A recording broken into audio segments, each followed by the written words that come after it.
Hola a todos, hola a todas, bienvenidos, bienvenidas a Palomitas Dulces, nuevo epígrafe otra vez. Hacemos una especie de especial.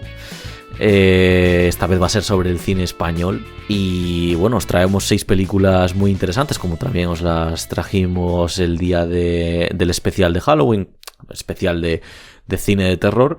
Y bueno, antes de empezaros, digamos, a explicar, pero vamos, muy rápidamente, cómo va a ser el programa de hoy, procedo como siempre a presentar a mis dos compañeros, Óscar Gómez y Iván Belenda. ¿Qué tal? ¿Cómo estáis? Muy buenas. Hola, ¿qué tal? Muy buenas a todos.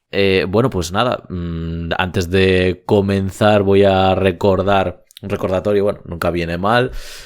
Palomitas Dulce 3 es nuestro @ tanto en Twitter como en Instagram como en Facebook, y ya sabéis que también nos podéis escuchar en Google Podcast, ¿vale? Por si acaso ahora mismo nos estáis escuchando desde otra plataforma, que sepáis que también tenéis la opción de Google Podcast. Y nada, vamos a hacer una especie de repetición en cuanto a la forma de escoger las películas. En relación con el programa del especial de Halloween, vamos a sacar nuestro dado. Tenéis que imaginar el número que va a caer, porque solo tenéis, en este caso, el sonido del dado, pero creednos que es un dado. Y nada, nos hemos escogido unos números para repartirnos las 6 películas. En mi caso será el 1 y el 4. En el caso de Iván será el 3 y el 6, y en el caso de Óscar el 2 y el 5. Y bueno, tenemos 2 películas cada uno que hemos relacionado con ese número, así que procederé a tirar el dado y ya pues veremos qué película ha tocado para comenzar el programa de hoy. Así que si os parece bien, ya lo voy tirando. Bueno, pues ha tocado el número 5, así que Óscar... Soy yo, ¿no? Efectivamente, de la que nos quieras hablar ahora. Muy bien, pues empecemos el programa hablando de Mi calle.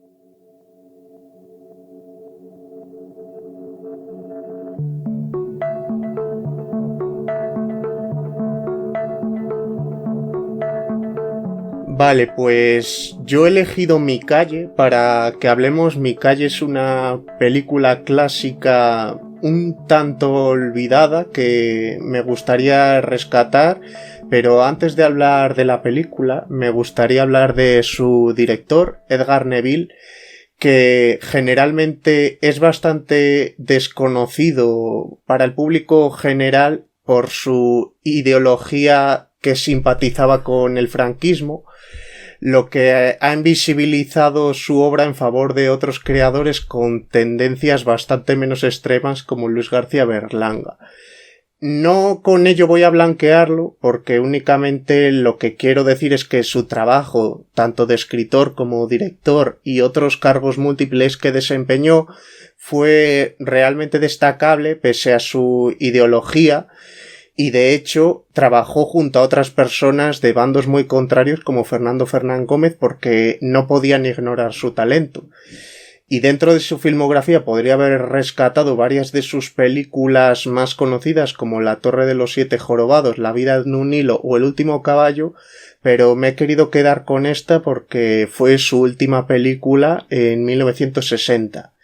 Decir además, antes de entrar en la película, que Edgar Neville generalmente siempre retrató las clases altas españolas, pero en esta ocasión y en alguna otra, pero bastante escasa, hace un relato costumbrista y escribe a gente llana. Y también decir a su favor de él que es como una versión inferior de Max Ophuls, que es otro director de cine clásico que era muy elegante con la cámara, y este también lo es, pero no llegando a esas calidades.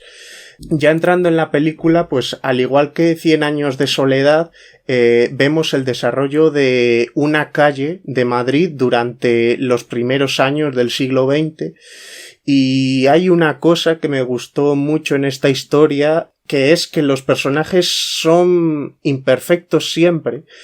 el que se ve atacado, tiene quejas y van pasando los años y es más sublevado, lo que sea, cuando llega la República en los años 30 se siente gozoso, el que vive más acomodado y está siguiendo al líder de turno es, pues al final, pues eso, va a favor de el monarca o el que toque, pero siempre los personajes son personas reales y han estado viviendo en esa misma calle durante todos esos tiempos, y aunque tengan esas diferencias en común, vamos, tienen esas diferencias, en realidad tienen un aprecio en común porque no está en esta historia creando arquetipos, sino que todo lo que crea son personajes, y eso pues me parece muy de agradecer porque es eso, cuando tú desde fuera empiezas a escuchar de esta gente y por curiosidad te pones una película, pues te esperas a un Coco que se pone a demonizar a los republicanos y a todo, y este hombre no está haciendo eso en absoluto, únicamente ha cogido unas personas que piensan así, y aunque esa película se la estuviera poniendo, no sentía esa necesidad, quizá en parte también porque había conseguido tal poder que tampoco le iban a echar y él era capaz de escribir así. En la película hay un personaje que es el del carnicero, que es interpretado por un actor que se llama Rafael Alonso, que seguramente será más recordado por ser el alcalde del pueblo de Amanece que no es poco y decir a Resines eso de vete a la mierda, hombre. También hay más actores que podemos reconocer. Está María Isber, está Agustín González, que también era un clásico de las películas de Berlanga. A mí es una película que cuando la vi me llamó mucho la atención y me gustó mucho esa estructura que tiene. Además es anterior a 100 años de soledad, que también en cierto modo está relatando una estructura similar. No sé si vosotros habéis tenido la oportunidad de verla, ¿qué opinión tenéis de ella? Sí, yo la he visto esta semana y la verdad es que pasé un rato bastante bueno. O sea, es una película que me parece muy bien contada, a excepción tal vez de los últimos 15 minutos que se ventilan como 15 años en 15 minutos o por ahí. O sea, de hecho, la película no sabía que era así. O sea, quiero decir, sabía que abarcaba como 50 años, más o menos, o 40. Pero pensaba que todo iba a estar más distribuido, pero durante la primera hora y 10 igual se están contando como 25 años, y cuando quedan pues eso, 15-20 minutos es como que pues la entrada a la guerra civil y la posguerra y todo el rollo. Igual ya no podía mostrar ese costumbrismo y esa alegría, y él quería conservar el tono y esos años ya le venían mal. Es posible. De todas formas, me resulta muy interesante. De Edgar Neville había visto El último caballo, que me gustó también bastante, no tanto La Torre de los Siete Jorobados, a la que le debo una revisión también, pero en esta película también técnicamente tiene una serie de logros que me parecen dignos de destacar, como por ejemplo hay un momento en que una señora se cae de una terraza, de una ventana, y como para representar el efecto hay ahí como un zoom rápido y un desenfoque que ahora en la época actual, pues oye, de eso vemos mucho, pero en aquella época pues como que se alejaba de ese tipo de detalles, como que se aleja un poco de lo convencional y como que te transmite un vértigo muy bien conseguido. No sé si me he explicado.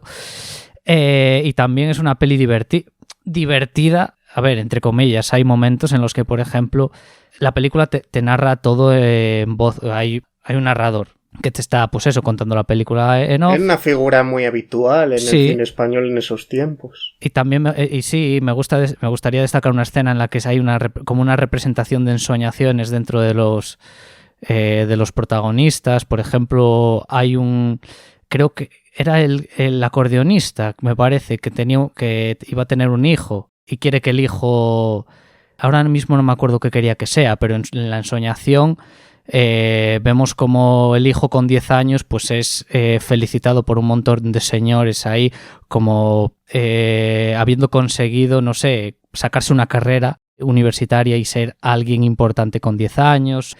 La verdad es que es una película que se ve muy bien. Hay un momento musical hacia la mitad que no me parece un poco innecesario, pero bueno, en general la película sí que es bastante recomendable. También pues para ver cómo está representado ese costumbrismo y eso. Una cosa que decía, no tengo mucho más que decir sobre lo que tenía, es que Edgar Neville ya había trabajado en color, pero como quería volver a ese costumbrismo, volvió a trabajar en blanco, pasó del color al blanco y negro de nuevo. Entonces, también es significativo que él, que en primer lugar tuviera la oportunidad de trabajar en España en color en los años 50, que no conozco de más películas aparte de las suyas, y volver premeditadamente.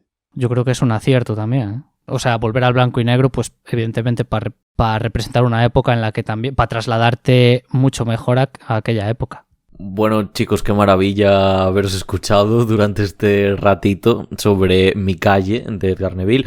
Ahora vamos a volver a lanzar el dado para ver qué película es la siguiente. Así que vamos a ver qué ocurre, qué pasa. Estoy muy pendiente de que lo recoja el micro. Bueno, pues ha tocado el 1, así que... ¿No eres tú? Me ha tocado a mí. Así que vamos a ir hablando rápidamente de El laberinto del fauno.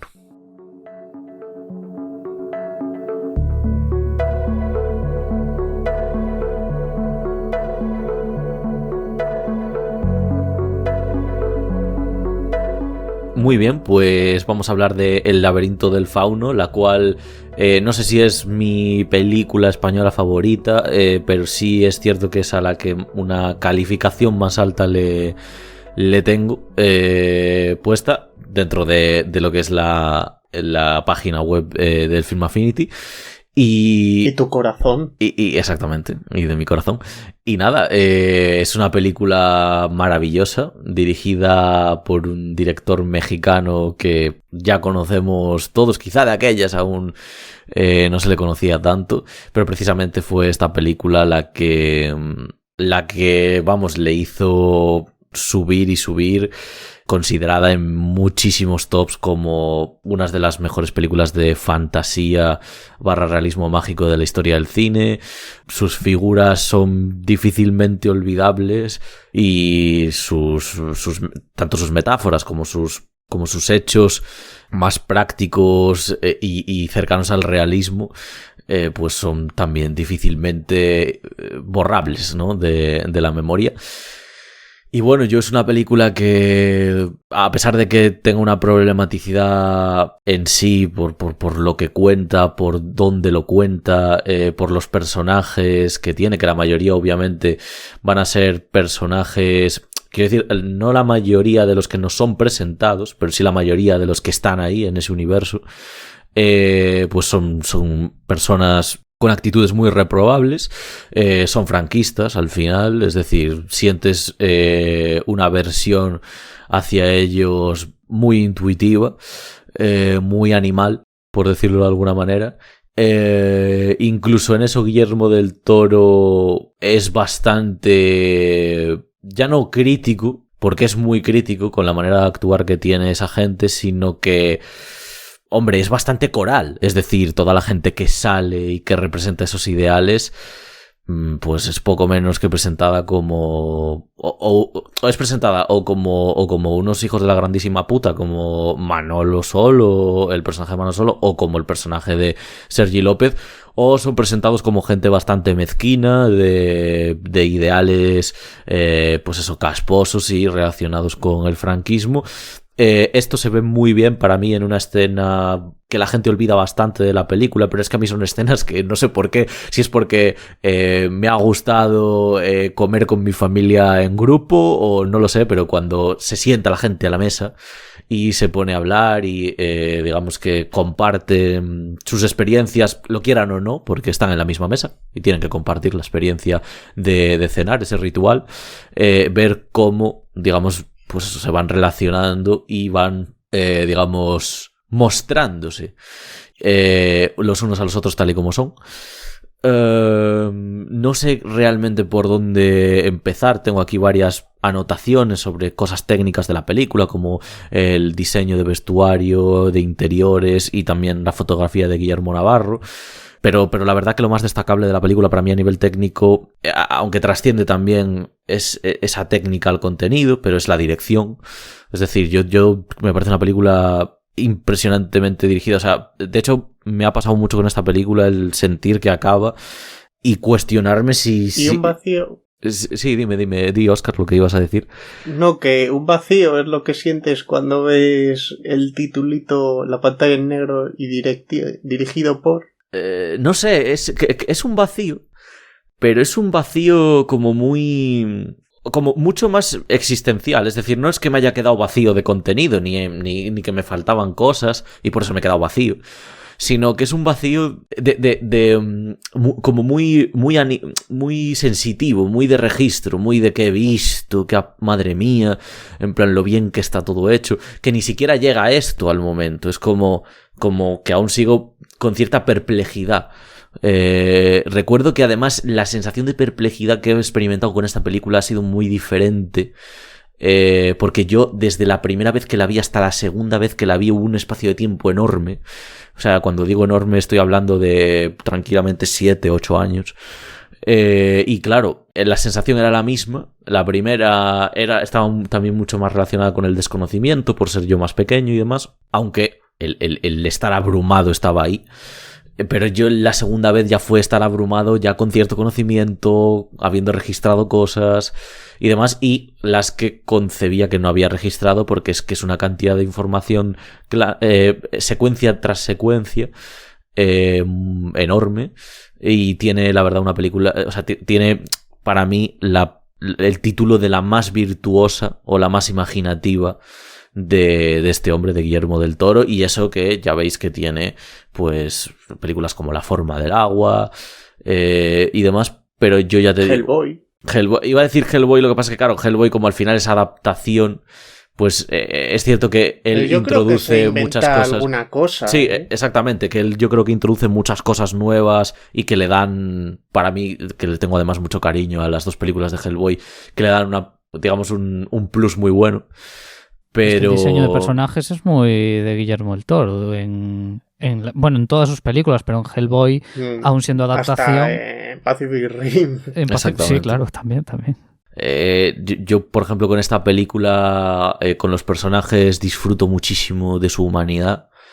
Creo que son muy tangibles, muy verdaderos, todas las cosas que pasan, cómo reaccionan, cómo se tocan, cómo chocan, cómo se callan a veces, porque muchas veces a mí lo que me pasaba con esta película es que imágenes como la del sapo, que ya no es el sapo en sí, sino es el sapo en el lugar en el que ella se encuentra a ese ser, o también, por supuesto, este monstruo,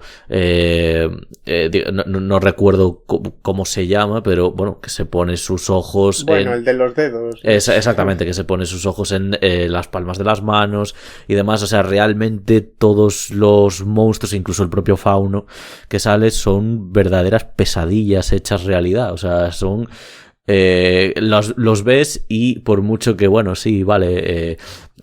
se expresen y por ejemplo el fauno a mí había veces que cuando la vi de pequeño me resultaba muy imponente, también porque estaba la niña, ¿no?, en contraposición a él, pero es que con el background que tienen ya es suficiente. Es decir, tú llegas al sitio del laberinto, o sea, donde está el fauno, y tiene como un halo de oscuridad, de incomodidad, sobre todo también de esa preocupación que tienes por la niña. Pero luego, por ejemplo, me gustan mucho esta escena, digamos, las escenas anteriores a que se despierte esta bestia que se pone los ojos en sus manos.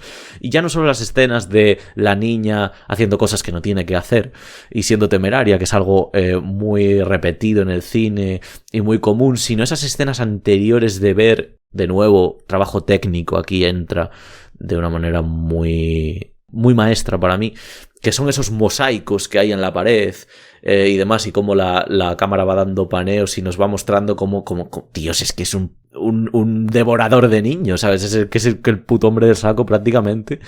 Y como además ya en las propias imágenes vemos una violencia espectacular, y luego cómo se te rompe el corazón porque, digamos, tiene una facilidad pasmosa para engullir a esas hadas que van con la niña. Y bueno, no sé qué más decir, porque es que al final podría estar... Hombre, antes habías hablado de la fotografía. Sí. El color que tienen las escenas está bastante marcada las diferencias. Suelen ser los escenarios naturales de día son verdes, cuando entra la fantasía son amarillos y cuando entra la noche son azules. O sea, parece como volver al cine mudo en esos tiempos que directamente se pintaban los fotogramas para ir haciendo esas diferenciaciones. Bueno, Dani, hablabas de los monstruos de la peli, ¿no? El fauno, el de los ojos y demás, pero el peor monstruo de todos es muy real, que es Sergi López. Sergi López y su banda de cabrones. Es una cosa absolutamente terrible. El Sergi López está impresionante. Esta película tiene una serie de momentos inolvidables, de hecho una sucesión de escenas inolvidables, ya sean por su belleza, por su emotividad o por su crueldad o crudeza. Yo no puedo olvidarme del momento en el que Sergi López a un granjero o al hijo de un granjero le revienta la cara con una botella de cristal, que lo mata en el acto. Bueno, no lo mata en el acto, creo que aún sigue vivo, que me parece terrible. Me parece una película monumental. O sea, has hablado de si tal vez igual es tu película española favorita. Yo tal vez diría, es una de mis películas favoritas y podría decir que es mi favorita española, pero bueno, no me voy aquí a arriesgar porque no me gusta incluir a una sola película dentro de lo mejor, ¿no? Lo mejor siempre tiene varias cosillas, pero sí es... Bueno, yo no por mi parte no voy a decir eso, pero sí que voy a decir que lo hemos tenido que hacer bien para que esta sea la primera y única película que han metido en un episodio de Los Simpson, que casi es el signo claro de que un producto ha dado la vuelta al globo hasta el punto de que la franquicia más famosa que puede haber, como son Los Simpson, te presten atención como para dedicarte un segmento del sofá. Totalmente, de hecho, creo que eso la confirma también, digamos, uniendo con lo que dije al principio, que la confirma como una película canónica que entró en el canon y que siempre ha sido discutida y siempre ha sido muy alabada por la crítica americana, y en todos estos tops americanos de las mejores películas de fantasía de la historia, El laberinto del fauno siempre está ahí. El otro día hace 1 o 2 meses había visto una lista que había hecho IndieWire, una revista que leo con cierta frecuencia y demás, porque suele aportar cosas técnicas muy interesantes, y era una lista de las 20 mejores películas de fantasía de la historia, y El laberinto del fauno creo que estaba la 7ª o la 8ª. Vamos, he hecho una lista por un montón de críticos de la revista y demás. Así que bueno, yo creo que es inolvidable. Si no la habéis visto, cualquier persona que la esté escuchando, le invito a verla, porque creo que va a pasar además un rato que va a reconocer, por mucho que lo pases mal, porque pasan cosas negativas y dolorosas en la película. Creo que vas a reconocer muchísimas cosas positivas, y que al final la película, digamos que sí que tiene digamos ese elemento de la redención, redimirse y demás.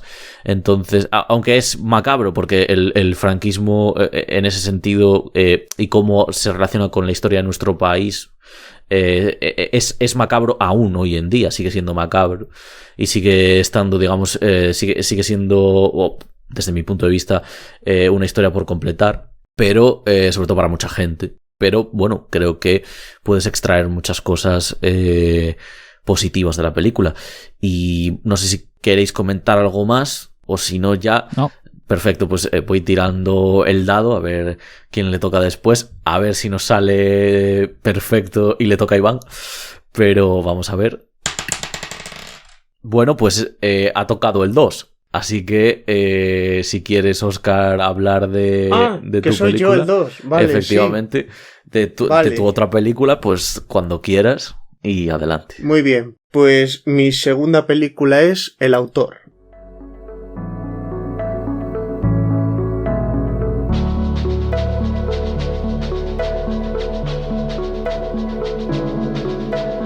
Bueno, El autor es una película de 2017 dirigida por Manuel Martín Cuenca, protagonizada por Javier Gutiérrez, María León y Antonio de la Torre, que va sobre un hombre que su mujer es escritora de éxito y él lleva mucho tiempo intentando hacer una novela pero es incapaz y tiene que estar trabajando en una asesoría y acaba obcecándose en escribir una novela. Decir para bien respecto a la novela es que por suerte, para el que lo desconozca, el proceso de escritura real no tiene nada que ver con esta historia. Los cimientos sí que son reales, pero la historia se desarrolla como se desarrolla porque el personaje no tiene la imaginación a ningún... O sea, el personaje es incapaz de dar un paso por su cuenta si no está viéndolo realmente porque es una persona que no tiene ninguna capacidad real para escribir. En la película el personaje de Antonio de la Torre es el profesor de Javier Gutiérrez de escritura, dice una cosa que es muy bonita y que me parece muy cierto, que es que los libros están para ser leídos y que para inspirarse uno no lee muchos libros, uno se inspira en la vida y los libros igual de alguna forma te hacen recordar un elemento de tu vida que te ha inspirado y es como te inspiras, pero por mucho que leas o veas cosas o así, pues no vas a tener un punto de partida para poder trabajar. La película se desarrolla en Sevilla y haciendo referencia a ello nunca se dice, pero casi todos los personajes tienen un marcado acento local menos el protagonista.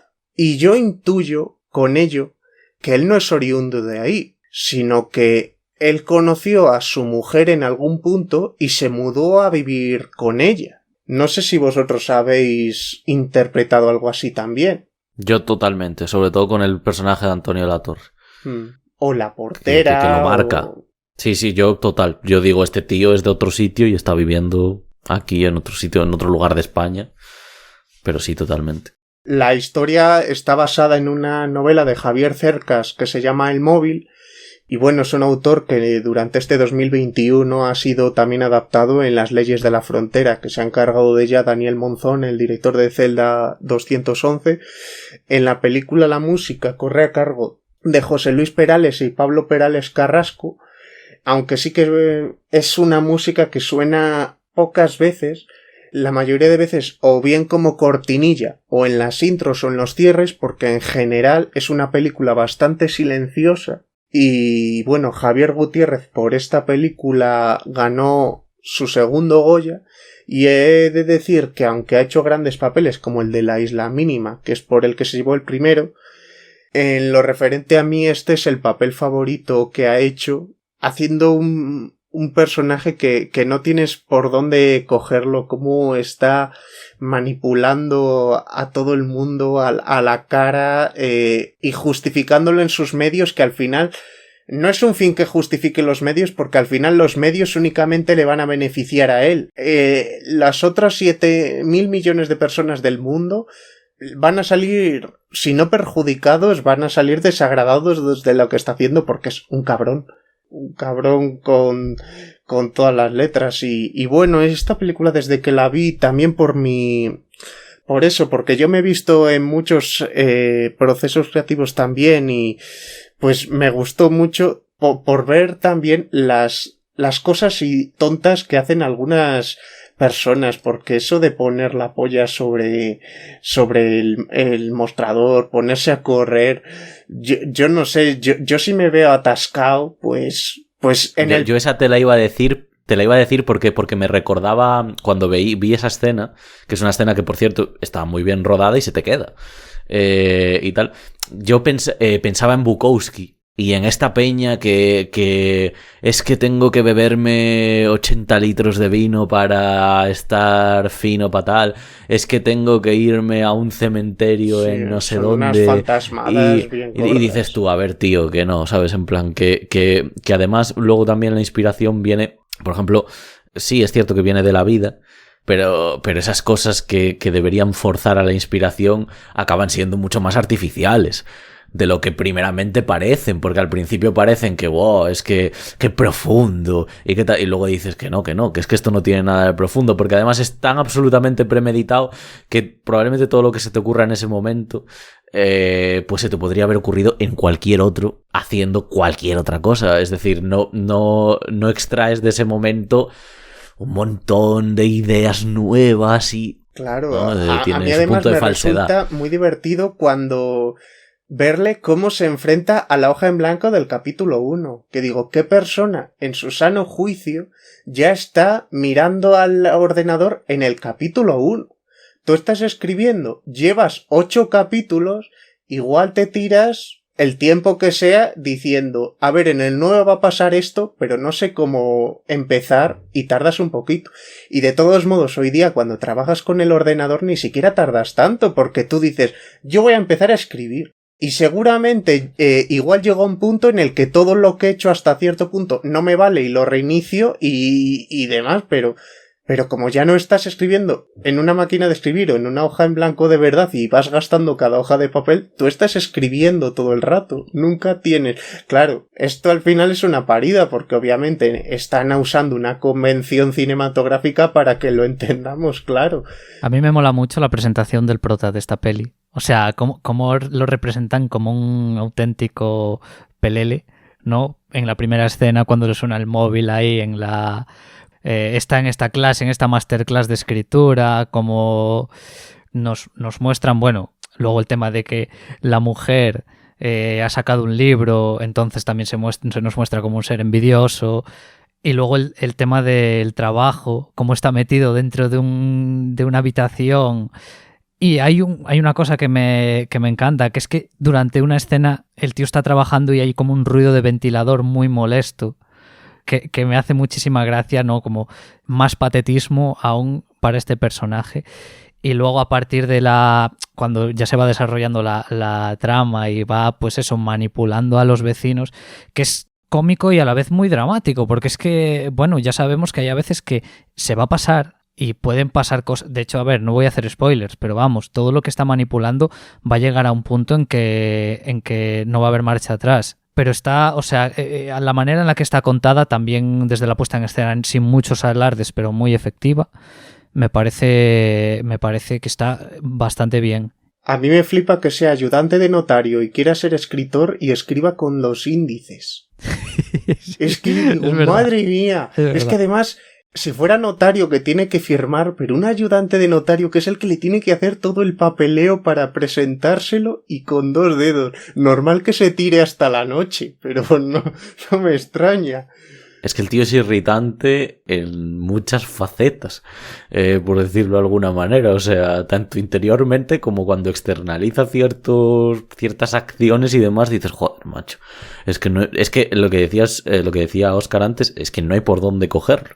O sea, es un personaje que no hay por dónde cogerlo. Y hablando de personajes de la película, yo quería hablar de un momento del de Antonio de la Torre, porque me sucede aquí, nace una dicotomía extrañísima dentro de mí, porque el personaje es un profesor de literatura que es la caricatura literal de un profesor de literatura muy intensito, que a veces comportándose con la gente pues es como tan abrupto y tan irrespetuoso que dices tú, pero ¿cómo puede estar dando clases? Pero al mismo tiempo, como estoy tan acostumbrado a que este hombre, sus interpretaciones a veces me resulten un poco... Me gusta Antonio de la Torre, pero algunas interpretaciones de este hombre me parecen un poco tibias. O sea, me quedo como, madre mía, este papel se lo he visto hacer 3-4 veces tranquilamente. Al mismo tiempo, verle en un papel diferente, como eso muy histriónico, muy caricaturizado, que no sobreactuado, porque no tampoco concibo eso en su actuación. Pero sí que es cierto que me pasan estas dos cosas con su personaje, que obviamente también es un personaje. No es que no haya por dónde cogerlo, es que ya es una caricatura. Entonces, bueno, ya sabes básicamente lo que te va a dar. No es como el otro, que el otro sigue teniendo como ese rasgo de ser imprevisible. Que, bueno, te sigue manteniendo pegado a la pantalla. Es una de las razones por las que esta película para mí es tan efectiva, ¿no? Pero bueno, eso quería decir sobre el personaje de Antonio de la Torre. Bueno, yo quería cerrar con una última cosa, que es Javier Gutiérrez como creador, en el momento en el que tiene que informarse y a manipular a la gente, él le dice a los mexicanos, este es un puto facha de tal, al señor le dice, estos mexicanos de mierda.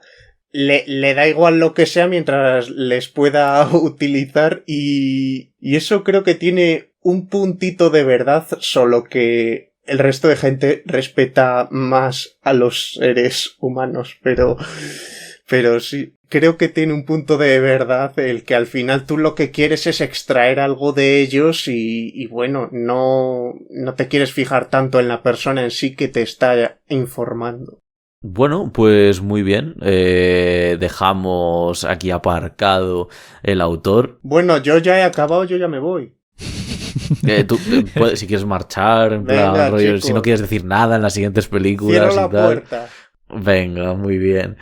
Pues nada, ya os comento que volvemos a sacar el dado, aunque Óscar pues se acabe de marchar.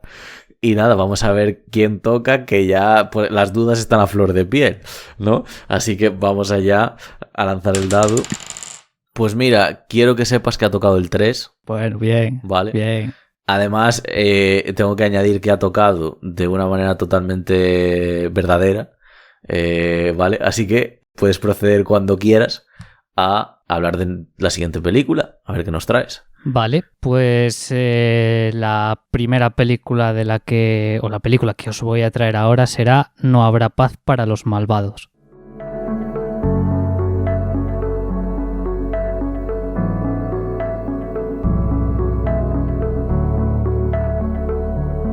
Bueno, pues vamos con esta película de 2011 dirigida por Enrique Urbizu, director también de La Caja 507, que es otra película que recomiendo bastante.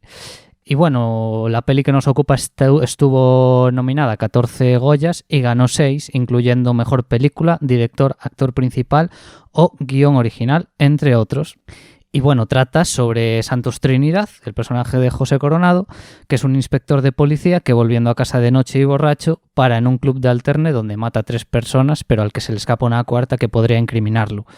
Mientras el propio Santos emprende una investigación para dar con el testigo y eliminarlo, existe una investigación paralela para dar con el asesino del club y se va descubriendo que lo que parecía un simple caso de ajuste de cuentas es aparentemente algo mucho más importante y peligroso. Creo que esta película es un ejemplo de que en este país se puede hacer cine negro muy bueno. Creo que contiene uno de los mejores arranques del cine español de los últimos 20 años, ¿no? Como vemos a Coronado entrando borracho al club, cómo abusa de su autoridad para estar allí, ya que el club estaba cerrado, y cómo por culpa de su temperamento acaba matando a esas 3 personas. Todo eso, narrado con una frialdad brutal. Mencionar a Coronado en esta película, antes de nada, me parece impresionante, lo hemos dicho, ha ganado el Goya. Perdona, que he vuelto por el móvil. Anda. Vale. ¿De qué estabais hablando ahora? Estábamos hablando de que Coronado está que se salen, no habrá paz para los malvados. Ah, vale. Bueno, pues me queda oírte. Bien. Es una peli poco condescendiente con el espectador, en el sentido en que te plantea un mundo bastante cruel, poco bonito, muy sucio, que eso también afecta a cómo están representados los personajes, que tal vez, excepto al personaje de la jueza Chacón, que interpreta Elena Miquel, que igual es el punto, no sé si decir el punto de luz respecto a los personajes de toda la trama, el resto son bastante desagradables en general. También puede haber algún otro que se salva por ahí, pero en general es eso, el clima que rodea la película es así muy, muy, muy sucio, como he dicho. Y bueno, decir que esta peli, como avanza la sinopsis, ¿no? Se van alternando dos tramas paralelas, que son, pues eso, dos investigaciones que, bueno, como puede intuir el espectador, van a acabar chocando entre sí, porque ambas llegan al mismo fin. Si es verdad que una investigación está protagonizada por Coronado, que tiene un objetivo, y los investigadores tienen otro objetivo. Pero vamos, si habéis visto películas de este estilo, ya sabéis que en algún punto se van a chocar. Es una película que tiene una narración calmada, que se toma su tiempo para desarrollar cada trama, que además contiene escenas de diálogo entre 2 o 3 personajes que suele durar, o más, que suelen durar un rato y que tampoco te dan la sensación de estar alargadas, porque o te aportan información de las tramas, de la propia trama o de las propias investigaciones que se están haciendo, te pueden servir para desarrollar a los personajes. Y aquí me quería parar en hablar de un par de ellos, el de El Santos Trinidad, de José Coronado, que sabemos que es un borracho, es un corrupto, es un ser autodestructivo, pero mediante pequeñas pinceladas sabemos o intuimos lo que sucedió o lo que le sucedió en el pasado, que puede explicar ciertos comportamientos que tiene ahora su personaje. Y también el otro personaje es el de la jueza Chacón, porque digamos que se te presenta como una mujer dispuesta a llegar hasta el fin, muy profesional en su trabajo, pero también hay como 2 o 3 momentos en los que mantiene, justo antes de interrogar a los personajes, conversaciones con su familia, como que le dan al personaje un desarrollo más, que le dan más contenido al personaje. También me gusta lo que te plantea la película y lo que yo entiendo que te plantea, que es el mal descubre al propio mal, en el sentido de que no deja de ser irónico que un personaje tan despreciable como el de José Coronado llegue a destapar, por una casualidad, como hemos dicho, por haber matado a esa gente, una red terrorista. Pues eso, no sé qué pensáis vosotros de esta peli. Bueno, a mí me parece que el personaje de Santos Trinidad tiene poco por donde cogerlo, porque podrías decir que es un personaje desagradable, pero al final hace lo que debe, pero es que en primer lugar ni siquiera hace lo que debe, únicamente está salvando el culo, y cuando llega suficientemente al fondo para terminar de salvar el culo es cuando descubre el pastel y dice... Es que como lo cuente al equipo de policía real para que hagamos un trabajo bueno, voy a seguir perdiendo yo... Voy a perder yo mi culo, entonces me la voy a salvar por mi cuenta porque se me da más o menos bien. También viendo la película pensé que bueno, lo has dicho tú, muestra un cine negro como una Madrid muy sucia. De papeles y basura por las calles.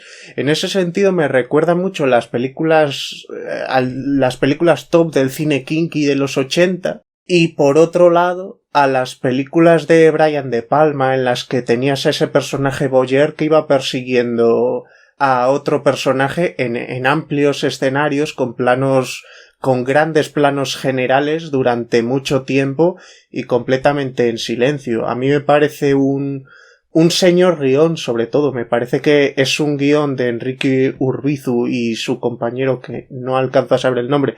Michel Gaztambide. Pues mira, está bien decir a todo el mundo para que nadie quede sin nombrar. Me parece un guión soberbio, y en la línea de thrillers que hizo José Coronado hace un par de años estrenó otro llamado Mi Hijo, en el que también él es el centro de toda la trama, que a mí particularmente me parece un thriller espectacular. A mí me encanta esa peli también. Y yo sobre No habrá más paz para los malvados no tengo tampoco nada más que decir. Yo simplemente relatar la experiencia así un poco con esta película, porque estoy bastante de acuerdo con todo lo que habéis dicho. Además añadiría que en mi caso, ya que además veo que a Óscar también le gustó mucho el guión, a mí es una película que me gusta más cómo está escrita que cómo está dirigida. Es decir, yo hay cosas que me sobran realmente de cómo, pues eso, de ritmo, de contar y demás. Pero sí que relato, me hizo mucha gracia la experiencia, porque a mí es una película que cuando yo la vi con solo mis padres y yo, y yo recuerdo que la estaba viendo Y cuando la película terminó, yo me sentía como muy... bueno, lo que quiere realmente también... O sea, ya no lo que quiere, sino lo que transmite la película. Joder, que estás viendo algo ya no muy complejo, sino muy complicado. Y tiene esa mezcla entre sobriedad y ser realmente dura, incluso emocionalmente. Y yo recuerdo acabar la película y estar, pues eso, tenso, estar lleno de todas esas emociones. Pero es que el resto de personas que estaban en la sala no les gustó la interpretación de Coronado, no les gustó la película, no les gustó cómo estaba dirigida, no les gustó ningún actor. Entonces, claro, yo me sentía completamente contrariado. De ahí que esta película, hasta que la he vuelto a ver ahora, siempre para mí la he percibido de una manera un poco distorsionada. Hasta ahora, que he conseguido ya, digamos, poner las cosas en su sitio, por decirlo de alguna manera. Pero bueno, que me parecía también interesante ver que también hay otros puntos de vista, porque aquí es un poco coral, que nos gusta a los tres, pero que también pues ha tenido otro recibimiento. La película, de hecho, se habló mucho de si era mucho mejor La piel que habito, o si era incluso mucho más merecedora La voz dormida, por la historia que contaba y tal ese año. Bueno, yo creo que... No sé si todos los premios que ganó... Es y tampoco... Aparte de eso. Quiero decir, yo creo que la mayoría de premios que ganó están merecidos, no sé si todos, pero creo que se merecía ser premiada, como no, actor y demás. Y nada, no sé, creo que ya no queremos decir nada más sobre Una hora paz para los malvados. Así que, bueno, pues lanzo el dado testimonialmente. Y ha tocado... bueno, mira, ha tocado el 1. Así que vamos con mi próxima película, que os venía a traer hoy, que es Tarde para la ira.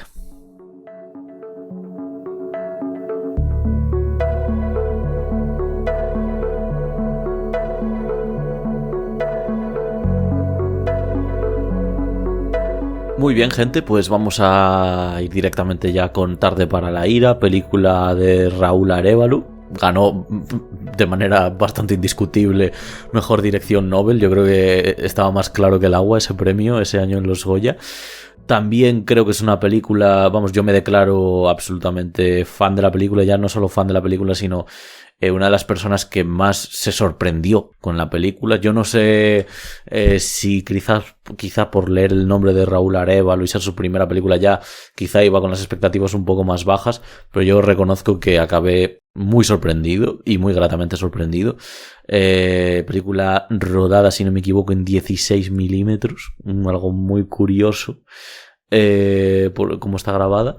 Y es una película... Para mí a ver, siempre me sale esto con cineastas españoles como Almodóvar, que estás viendo sus películas y dices, joder, qué española es. O sea, qué cantidad de cosas de España en actitudes, en lugares, sí, sobre todo en los lugares comunes y demás. Pero esta película para mí es muy española. Primero estéticamente, y yo creo que después en el propio contenido de cada personaje, cómo es, qué tipos de personas también hay en España. Me encanta toda la escena del gimnasio, me parece espectacular, y que refleja, pues eso, en el backstage. Me pego unas lonchas que te cagas, y cuando salgo para que me vea todo el mundo, ¿no? Pues bueno, soy aquí el más enrollado y puedo soltar alguna voz, pero vamos, soy un enrollado total. Manolo Solo vuelvo a mencionarlo y vuelve a tener qué un bueno personaje. Es que es muy bueno. Es un secundario, ¡buah! Impresionante. Gloria. Sale 5 minutos y se come la pantalla y se lleva un Goya también. Sí, totalmente. Ese chándal de comprar el periódico. Ahí está. Y la voz. La voz, o sea, sobre todo el tema de la voz. Yo que además pues he pasado una breve temporada en Andalucía y he conocido a gente en plan que tiene esa voz, y sé que hay tanta gente de Andalucía también viviendo en Madrid, que eso era una cosa que a mí me descolocó la primera vez que la vi, que la estaba viendo, y yo recuerdo que de aquellas vivía en Madrid y era como, pero ¿por qué casi todo el mundo me parecen andaluces o tal? No sé qué. Bueno, tío, es que hay mucha gente ya no andaluces, sino con acento extremeño, acento y demás, que pues eso, lo notas mucho cuando hablas con ellos. También me hizo mucha gracia ver sitios por los que he caminado un montón de veces, sobre todo relacionados pues cerca del barrio de Usera y demás, que sobre todo en las escenas en las que Antonio de la Torre y Luis Callejo se están, digamos, pues eso, haciendo la típica búsqueda digamos, el típico viaje al pasado por los sitios en los que están pasando por Madrid. Me hacía mucha gracia, que es que había pateado casi todos. Y bueno, sobre una cosa, te voy a interrumpir un momento, que dices no, tú que reconoces un par de escenas de la película se graban en un municipio de Segovia llamado Martimuño de las Posadas, y ahí yo me encuentro en las fiestas que hay, empieza a decir tú, un montón de gente que conozco pues de toda la vida, de los institutos pero vamos, reconociendo caras a cada plano. Hostia, qué fuerte, ¿no? O sea, a mí eso ya me parece next level. La película, la verdad que es una historia de venganza muy bien ejecutada. También hemos hablado, al final hemos traído mucho thriller, pero sí que es cierto, también lo que comentaba un poco Ibi antes, que es lo del tema del cine negro, que la muestra de que el cine negro en España se puede hacer muy bien. Y al final yo creo que, por ejemplo, esta película, que tiene unos rasgos de thriller muy marcados y demás, sobre todo cómo la violencia también se expresa muy psicológicamente, a mí pues eso me pasaba mucho cuando están juntos Luis Callejo y Antonio de la Torre y están en esa búsqueda, como realmente empezábamos por un Luis Callejo desatado y súper imponente y violento, pero violento en el sentido de que esa violencia conseguía imponerse a la de los demás, y como poco a poco se va desinflando, porque de hecho volvemos a ese trasfondo psicológico, es decir, él se desinfla por la verdad, porque descubre que una persona tiene esa verdad mucho más arraigada y mucho más pegada a lo que a él le llevó ir a la cárcel en la película, porque digamos que la película inicia con un plano secuencia de Luis Callejo esperando a sus compañeros ladrones de una joyería, y entonces el personaje de Antonio de la Torre tiene una relación directa con las personas que llevaban de lazos, ¿no? De lazo con las personas que llevaban la joyería. Entonces, a partir de que el personaje de Luis Callejo da cuenta de que Antonio de la Torre es esa persona y tiene esa relación con lo que ha sucedido, se desinfla, porque quizá o incluso sin el quizá, aquí voy a dejar el quizá un poco aparcado, quizás el único que cometió ese delito que realmente se siente mal por haberlo hecho. También se siente mal porque la consecuencia le llega a sus pies, que eso también es muy importante. Por eso decía el quizá, porque cuando Óscar ha mencionado ese pueblo de Segovia, que es a donde van a buscar a uno de los atracadores, el tío hace mucha alusión, para que Antonio de la Torre entre en razón, a que él ya tiene una familia, que él ya no es así, que tal y que cual. Y realmente, yo también estoy un poco con Antonio de la Torre ahí, en que, bueno, eso ya no vale tanto, compañero. Porque yo tampoco te conozco de nada y yo no tengo por qué creerme que tú, por mucho que tengas una familia y tal y cual, si te hayas convertido en una persona de puta madre. Es decir, no me chupó el dedo, tío. Entonces, como los espectadores tampoco generalmente nos lo chupamos, pues también tenemos ese dualismo. Y a mí yo en todo este viaje, cuando empieza también con el otro atracador, Manolo Solo, o bueno, esa sorpresa también final y demás, tiene varias sorpresas la película, pero esa sorpresa final, pues yo ahí es donde realmente disfruto. Creo que la película tiene una pulsión psicológica muy fuerte y muy atractiva, y posee pues este rasgo que hemos comentado en todos en el autor y en No habrá paz para los malvados. Es una película muy efectiva y está muy pensada. No es que invente nada nuevo dentro del género de venganzas, pero la película es hora y media, no llega a hora y media, y te coge desde el principio con ese plano secuencia desde el interior del coche hasta que termina. Además es una película que estás con una tensión en el cuerpo. A mí me ha pasado que no se te va. Luego hay un par de momentos en los que se utiliza el fuera de campo de una manera que me parece muy inteligente por parte de Raúl Arévalo tomar esa decisión brillante, porque claro, estamos viendo una historia de venganza que siempre contiene rasgos de violencia. De hecho, hay una escena de violencia más o menos explícita, pero creo que no hay más. Quiero decir, el resto de la violencia está fuera de campo y me parece, o sea, es decir, para trasladar al espectador. O sea, esto ya lo comenté, creo, en algún otro programa, ¿no? El tema de que no es necesario abusar de la violencia para generarte mal rollo o generarte inquietud. Y aquí me parece pues eso, que la utilización de 2 veces, me parece que eran el fuera de campo para 2 acciones que comete un personaje, un acierto brutal. Bueno, pues ya vamos con nuestra última película. Después de esta intervención de Iván, vamos a ver cuál nos trae, porque ya no hay misterio ninguno, así que cuando quieras, Ivi, nos dices la película y ya nos la comentas. Vale, pues hemos empezado con cine clásico y vamos a terminar con cine clásico también. Vamos a hablar de El cochecito.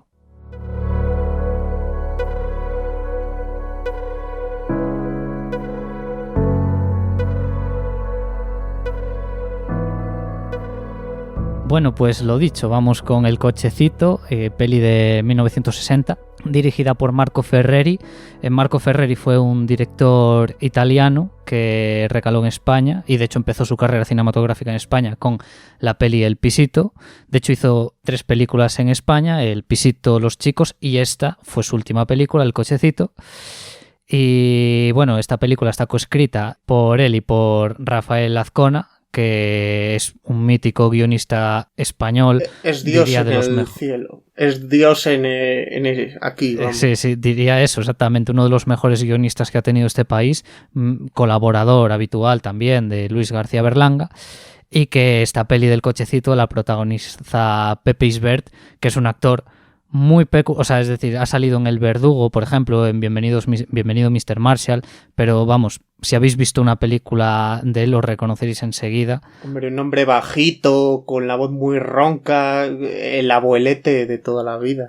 Cabe decir una curiosidad de Pepe Isbert, él hacía teatro y hacía giras por todos sitios y firmaba en la cortina, en el telón que se va corriendo cada vez, y él tenía su propia plantilla para su sello y es habitual en todos los teatros españoles que tienen más de que ya existían en los 60 y siguen funcionando, ver esos. Yo recuerdo, por ejemplo, en el Teatro Principal de Zamora que todavía quedaba su sello en el telón y nos comentaron que era que en todos esos teatros estaba el señor Pepe Isbert, era además su firma y la silueta de su nariz y su cara tan reconocibles. Bueno, hablando de este hombre, es impresionante. O sea, es decir, es la primera película, creo que El cochecito, que vi protagonizando, en la que salía él.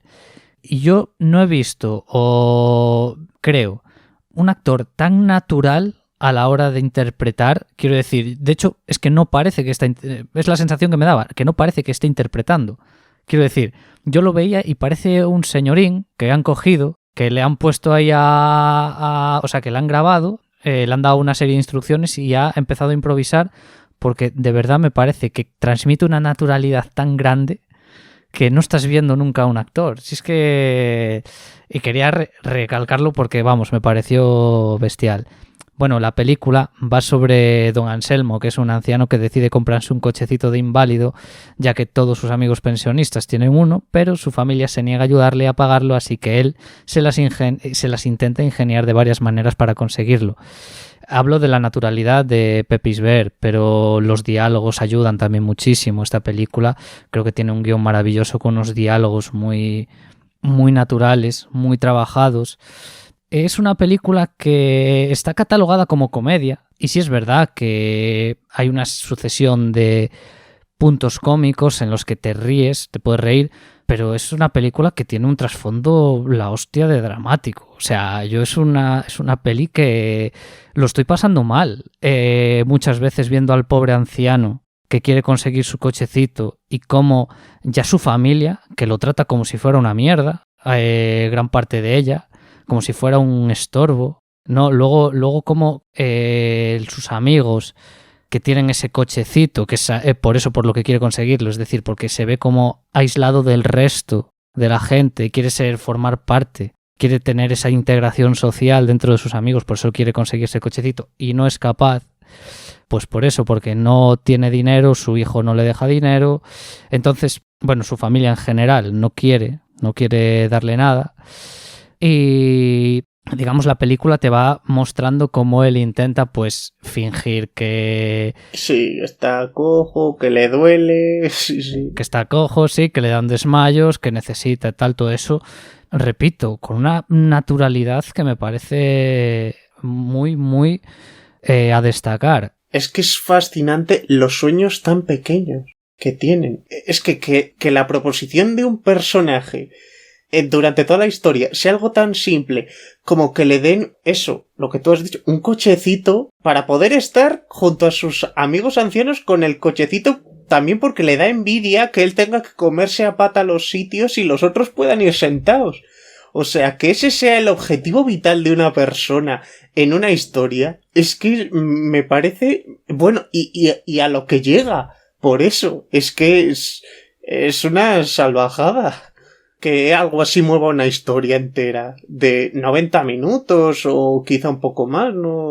O un poco menos, tal vez, yo creo. Pero vamos, que es que sientes una ternura, yo creo, por el personaje principal, sabiendo que o sea, es un capricho lo del tema del cochecito, pero vamos, que lo que digo, o sea, es que entiendes, o sea, lo entiendes porque también es un personaje mayor que no tiene otra cosa que hacer. Y joder, luego te da rabia, pues eso, que lo tratan como lo traten. Luego también me gusta la realización de la peli a nivel de puesta en escena, cómo se alterna varios planos.